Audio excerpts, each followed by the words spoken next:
तो आप लोग वीडियो का थंबनेल और वीडियो का इंट्रो देख करके आप लोग समझ गए होंगे कि वीडियो किस पर है। वीडियो है बाबा साहेब के बुद्ध और उनके धम्म के ऊपर, जो बाबा साहेब ने पुस्तक लिखी हुई है। तो मैं पुस्तक का इंट्रो देने से पहले मैं आप लोगों को कुछ बातें बताना चाहता हूँ। जैसे कि भारतीय संविधान में जो प्रस्तावना उद्देशिका दी हुई है कि भारत कैसा होना चाहिए, यह भारतीय संविधान की उद्देशिका और प्रस्तावना है। आप लोग देख लीजिए। हम भारत के लोग भारत को एक संपूर्ण प्रभुत्व संपन्न समाजवादी धर्मनिरपेक्ष लोकतांत्रिक गणराज्य बनाने के लिए तथा उनके समस्त नागरिकों को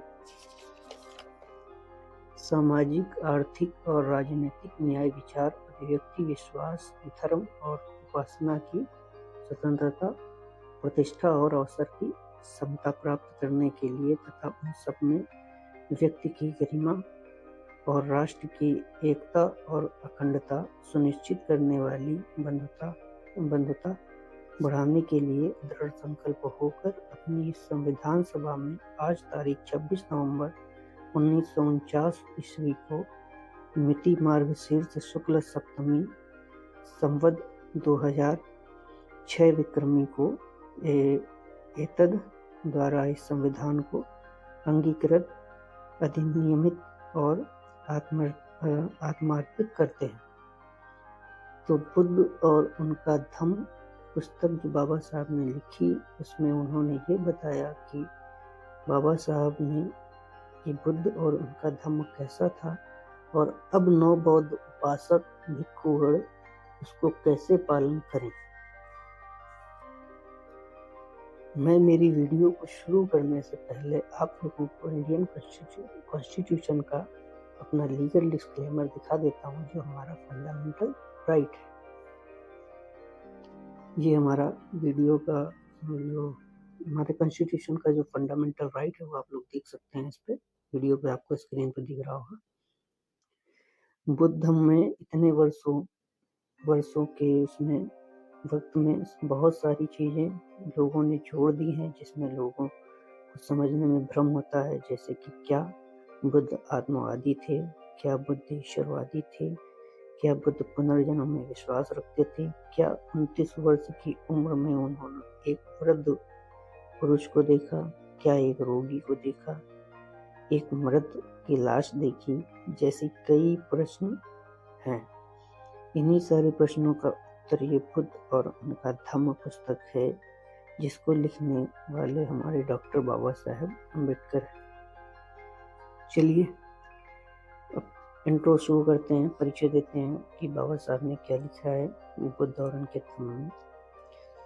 किसी भी अबोध के लिए ये कार्य अत्यंत कठिन है कि वह भगवान बुद्ध के जीवन और उनकी शिक्षाओं को एक ऐसे रूप में पेश कर सके कि उनमें पूर्ण रूप से सब कुछ सुसंगत हो। निकायों के आधार पर भगवान बुद्ध का जीवन चरित्र सुसंगत रूप में लिखना केवल कठिन ही नहीं प्रतीत होता, वरन उनकी शिक्षाओं के कुछ भाग की सुसंगत अभिव्यक्ति और भी अधिक कठिन हो जाती है। यथार्थ में ऐसा कहने में कुछ भी अतिशयोक्ति नहीं होगी कि संसार के धर्मों के संस्थापकों में बुद्ध धम्म के संस्थापक भगवान बुद्ध के जीवन और उनकी शिक्षाओं को प्रस्तुत करने में अनेक समस्याएं उत्पन्न हो जाती हैं, रहस्यमय न होने पर भी एकदम उलझन पैदा करने वाली अवश्य। क्या ये आवश्यक नहीं कि इन समस्याओं का निराकरण किया जाए, बुद्ध को समझने के मार्ग को निष्कंटक किया जाए? क्या अब ये समय नहीं आ गया कि बौद्ध जन उन समस्याओं को लें और उन पर सामान्य रूप से विचार विमर्श करें और वे इन समस्याओं पर जितना भी प्रकाश डाला जा सकता है डालें? पहली समस्या है बुद्ध के जीवन के प्रधान की घटना संबंधित है। बुद्ध ने प्रवज्ञा क्यों ग्रहण की? प्रवज्ञा का मतलब होता है कि जो उन्होंने घर त्यागा या जो उन्होंने मतलब बौद्ध भिक्षु बने, वो होता है, उसको कहते हैं प्रवज्या। परंपरागत उत्तर है कि उन्होंने प्रवज्या इसलिए ग्रहण की क्योंकि उन्होंने एक वृद्ध पुरुष, एक रोगी व्यक्ति, एक मृतक की लाश को देखा। स्पष्ट रूप से ये उत्तर बेतुका और असंगत है। ये बाबा साहेब कह रहे हैं कि ये उत्तर बेतुका और असंगत है। जिस समय सिद्धार्थ बुद्ध ने प्रवज्या ग्रहण की, उस समय उनकी उम्र 29 वर्ष की थी। यदि सिद्धार्थ ने इन्हीं 3 दृश्यों के परिणाम स्वरूप प्रवज्या ग्रहण की, तो ये कैसे हो सकता है कि उन्होंने ये 3 दृश्य पहले कभी नहीं देखे। ये जीवन की ऐसी सामान्य घटनाएं हैं जो प्रतिदिन सैकड़ों की संख्या में घटती रहती हैं, और सिद्धार्थ ने इससे पूर्व उन्हें देख पाने में सफल नहीं रहे होंगे। इस परंपरागत मान्यता को स्वीकार करना असंभव है।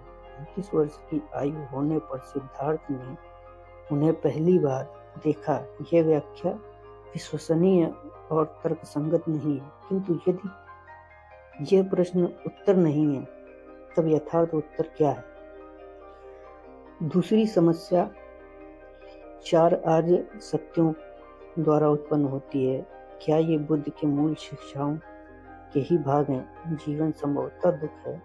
यह सिद्धांत जैसे बुद्ध धम्म की जड़ पर ही कुठारघात करता प्रतीत होता है। यदि जीवन ही दुख है, मरण दुख है, पुनरुक्ति दुख है, तब तो हर चीज का अंत ही है।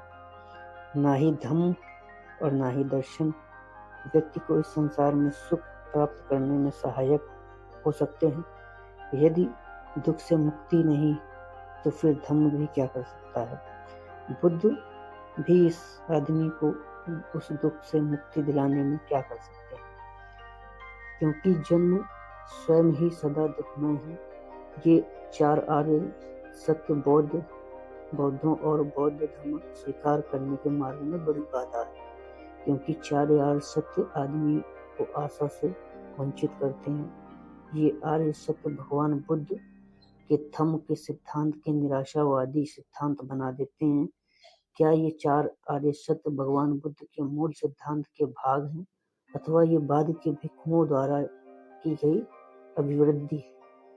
एक तीसरी समस्या का संबंध आत्मा, कर्म तथा पुनर्जन्म के सिद्धांत से है। भगवान बुद्ध ने आत्मा के अस्तित्व से इनकार किया, लेकिन साथ ही उन्होंने कर्म तथा पुनर्जन्म के सिद्धांत का भी समर्थन किया। प्रथम दृष्टि में प्रश्न पैदा होता है, आत्मा ही नहीं है तो कर्म कैसा? आत्मा ही नहीं है तो कर्म कैसा? आत्मा ही नहीं है तो पुनर्जन्म कैसा? ये सचमुच चकरा देने वाला प्रश्न है। भगवान बुद्ध ने इन शब्दों का भिन्न अर्थों में प्रयोग किया है। उन अर्थों से सर्वथा भिन्न जिन अर्थों में भगवान बुद्ध ने समकालीन ब्राह्मणों ने इन शब्दों का प्रयोग किया था। यदि ऐसा है तो किस अर्थ में, अथवा क्या उन्होंने उन्हीं अर्थों में इन शब्दों का प्रयोग किया जिन अर्थों में ब्राह्मण इनका प्रयोग करते थे? यदि हाँ, तो क्या आत्मा के अस्तित्व को अस्वीकार करने तथा कर्म और पुनर्जन्म के सिद्धांत को मान्य करने में भयानक असंगति विरोधाभास नहीं है?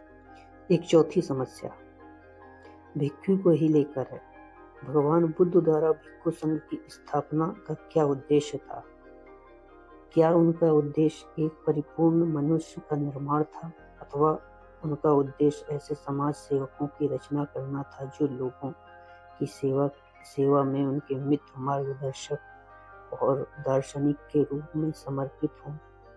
यह एक अत्यंत महत्वपूर्ण प्रश्न है। इस पर बुद्ध धम्म का भविष्य निर्भर करता है। अब जैसे आजकल देखा जाता है कि जो बौद्ध भिक्षु हैं, वो सारे के सारे या तो ज्यादा करके या तो अपने मठों में रहते हैं, और या तो वो लोग मतलब लोगों के बीच में नहीं जाते हैं। इसी वजह से बाबा साहब ने कहा था कि ये बौद्ध भिक्षु हैं जो मठों में बैठे रहते हैं, मठाधीश बन करके, ये लोग बाहर नहीं निकलते हैं, कि उन्होंने शायद इसीलिए कहा था।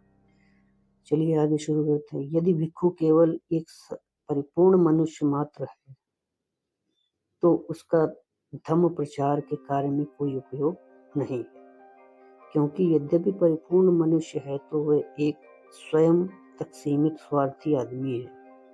अगर आप बौद्ध भिक्षु बन जाते हैं और इसके बाद में लोगों के बीच में नहीं जाते हैं और अगर आप वहीं बैठे रहते हैं, मठों में रहते हैं, तो फिर आप बौद्ध भिक्षु नहीं हैं, आप एक स्वार्थी इंसान हैं। बाबा साहब ने ऐसा इस किताब में लिखा है। दूसरी ओर यदि वह समाज सेवक भी है तो उसके बौद्ध धर्म भी कुछ आशा कर सकता है। अगर वो समाज सेवा करता है तो बौद्ध धर्म के इससे बढ़ने की कुछ आशा हो सकती है। इस प्रश्न पर केवल सैद्धांतिक सुसंगति अनुरूपता के हित में ही नहीं वरन भावी बुद्ध धर्म के हित में भी निर्णय लिया जाना चाहिए। मैं आशा करता हूँ कि मेरा प्रश्न पाठकों को आगे जाकर समाधान हेतु अपना योगदान देने के लिए जागृत करेगा।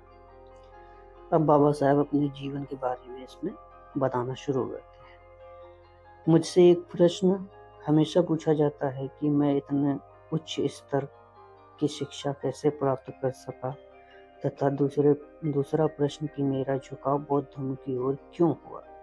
ये प्रश्न इसलिए पूछे जाते हैं क्योंकि मैं अस्पृश्य मानी जाने वाली जातियों में पैदा हुआ था। पहले प्रश्न का उत्तर देने के लिए यह भूमिका एक उपयुक्त स्थान नहीं है, किंतु यह भूमिका दूसरे प्रश्न का उत्तर देने के लिए उपयुक्त स्थान हो सकती है।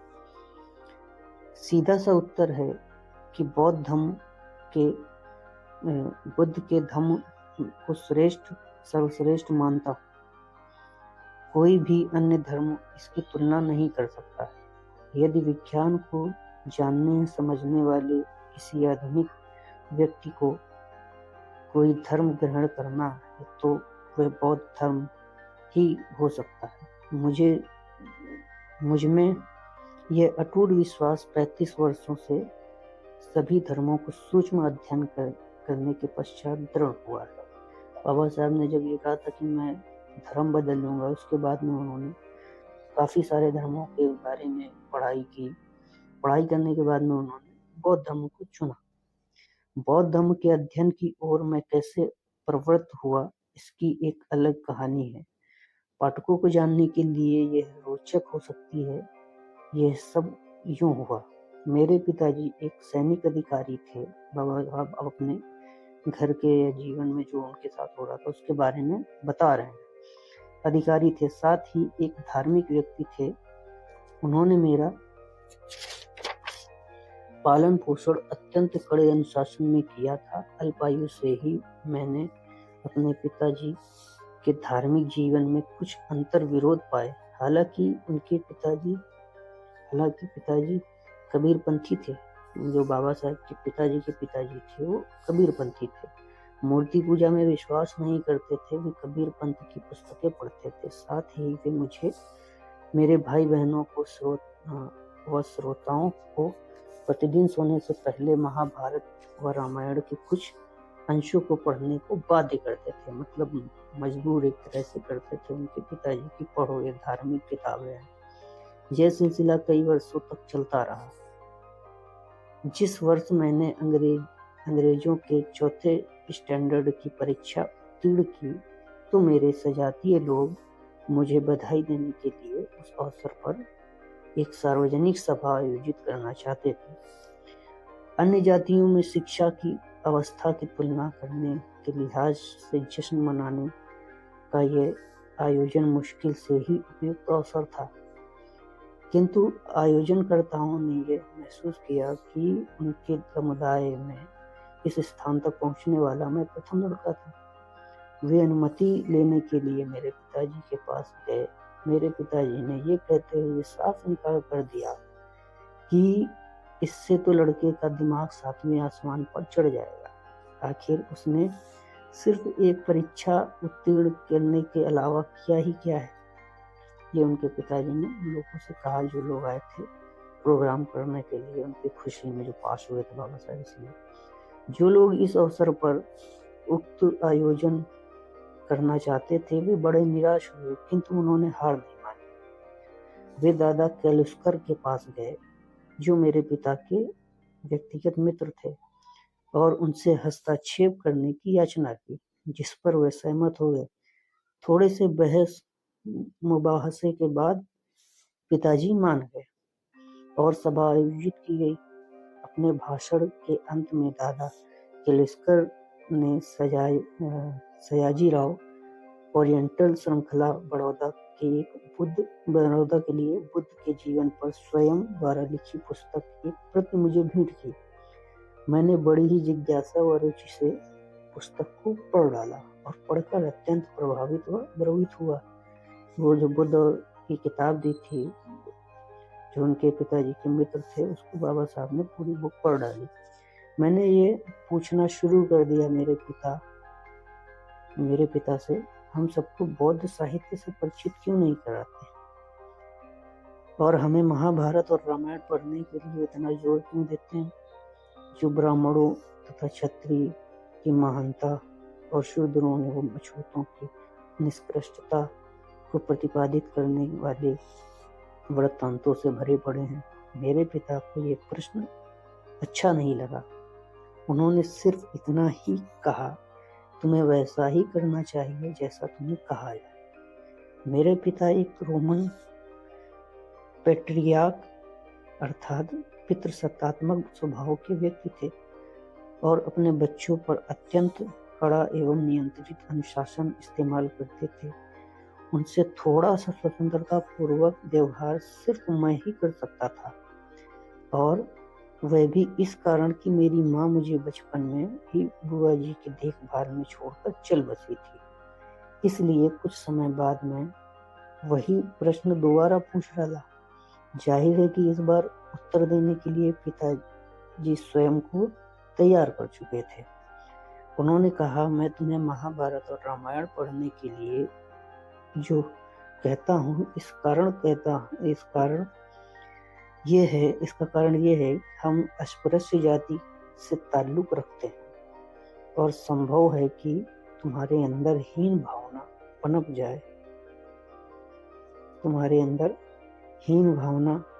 जाए जो कि स्वाभाविक महाभारत और रामायण पढ़ने का महत्व इन हीन भावना को दूर करने में निहित। अच्छा, उनका कहने का मतलब ये था कि जो तुम अस्पृश्य जाति में पैदा हुए हो, तुम्हारे अंदर कोई हीन भावना ना पैदा हो जाए, इसलिए हम तुम्हें ये रामायण और महाभारत पढ़ने के लिए कहते हैं। महाभारत और रामायण पढ़ने का महत्वहीन द्रोणाचार्य कर्ण पर नजर डालें। वे छोटे व्यक्ति थे, किंतु वे कितनी ऊंचाइयों तक पहुंचे। वाल्मीकि को देखो, वह कोली थे, किंतु वह रामायण रचयिता बने। यही हीन भावना दूर करने के लिए मैं तुम्हें महाभारत पढ़ने को कहता हूँ। मैं समझ ही सकता था कि मेरे पिता के तर्क में कुछ वजन है, किंतु मैं संतुष्ट नहीं हुआ। मैंने पिताजी को बताया कि महाभारत में वर्णित किसी भी चरित्र या व्यक्ति को मैं पसंद नहीं करता हूँ। बाबा साहब ने कहा अपने पिताजी से कि महाभारत में, रामायण में जितने भी चरित्र हैं मैं उनको पसंद नहीं करता। मैंने कहा, मैं ना तो भीष्म को पसंद करता हूँ, न द्रोण को पसंद करता हूँ, न कृष्ण को भी पसंद करता हूँ। भीष्म और द्रोण पाखंडी थे, वे कहते कुछ और थे, करते कुछ और थे। कृष्ण का तो विश्वास ही धोखाधड़ी में था। मेरी उतनी ही नापसंदगी राम के लिए शूर्पणखा प्रसंग में, बलि सुग्रीव प्रसंग में तथा सीता के प्रति किए गए पशुवत व्यवहार के संदर्भ में उसके आचरण का परीक्षण कीजिए। पिताजी खामोश थे, उन्होंने कोई उत्तर नहीं दिया। पिताजी समझ गए कि विद्रोह भड़क चुका है अब, और इस प्रकार मैं दादा केलेस्कर द्वारा दी गई पुस्तक की सहायता से बुद्ध की ओर मुड़ा। उस अल्पायु में बुद्ध की ओर मैं खाली दिमाग लेकर नहीं गया था। मेरे पास एक पृष्ठभूमि थी और बौद्ध ज्ञान को पढ़ने में मैं सदैव तुलना और भिन्नता कर सकता था। यही बुद्ध और उनके धम्म में रुचि का प्रस्थान बिंदु है। इस ग्रंथ को लिखने की उत्कंठ अभिलाषा की उत्पत्ति भिन्न है।